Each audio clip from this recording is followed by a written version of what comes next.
मजदुरहरूले आफ्नो बस्ने घर बनाइरहेको दृश्य हो यो। र अहिले यहाँ मसिनहरू कार्य गरेर भ्याइसकेको छ र यहाँ अहिले इँटा झार्ने कार्यहरू हुँदैछ। अनि अगाडिको दृश्य तपाईँहरूले अर्को मजदुरहरू काम गर्दै गरिरहेका छन् र दिन प्रतिदिन स्टेडियमको चाहिँ काम लगातारै पिकअपमै छ अहिले। अनि यता पनि काम भइसकेको छ र राति र बिहान केही छैन, यहाँ सधैँ दिनभरि रातभरि काम भइरहेको छ। प्लाई र छर ल्याइसकिएको छ र ढलान गर्ने मेसिनहरू पनि ल्याइसकिएको छ र छिटै रड बाँध्ने कार्य पनि हुन्छ र त्यसपछि यहाँ अहिले मैदानमा खेल भइरहेको दृश्य र अघि यहाँबाट डोजरहरू चलेर यहाँबाट माटी निस्काइने काम भइसकेको छ र यो ग्राउन्डको दृश्य हो। र फ्लड लाइटको कार्यहरू पनि यहाँ छिटै बन्छ भन्ने आशा गरौँ र छिटैभन्दा छिटै यो मैदानको कार्य सकोस्।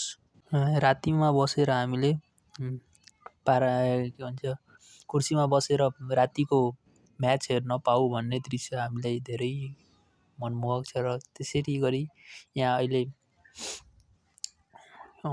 पहिलाको संरचना टोयलेट निर्माण कार्यहरू भएको थियो, त्यो हटाइएको छ र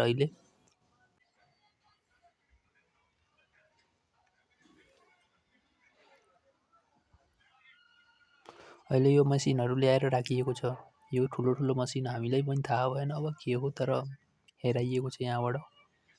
र यता अहिले यो मैदानको दृश्य हेऱ्यो भने हुडी हावा आए जस्तै हेरिएको छ र अहिले चाहिँ मजदुरहरू बसेर काम गर्दै हुनुहुन्छ र उहाँले छिटै सकाउनुहुन्छ भन्ने आशा छ हामीले। र यो सबै सामानहरू हटाएर यहाँबाट अब अर्को ठाउँमा राख्ने गरिएको छ र राखिएको ठाउँमा एउटा फ्लड लाइटको पिलर त्यहाँ छ। अनि यता यहाँ यो खनिएको ठाउँमा एउटा प्यारापिट बन्ने छ र यहाँ धेरै ट्रकहरू आएर लागिएको छ भने यता पहिला बनाइएको एनपिएलको संरचनालाई अहिले विस्तार गर्ने क्यानले आफ्नो जिम्मेवारीमा लिएको छ र यो क्यानको जिम्मेवारी हो यो सबै आफ्नो सरसामानहरूले व्यवस्था गर्ने। सबै दर्शकहरूको चाहना छ रातिमा बसेर त्यो मैदानमा हामीले क्रिकेट हेर्न पाऊँ। निर्माणको कार्य हेरेर हामी सबै दर्शकहरूलाई लाग्छ अब छिटै हामी मैदानमा चेयरमा बसेर म्याच हेर्न पाऊँ जस्तो छ।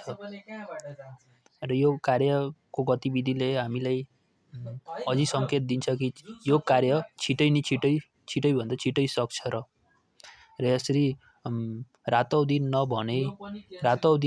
काम गरिरहेका छन् यो स्टेडियममा।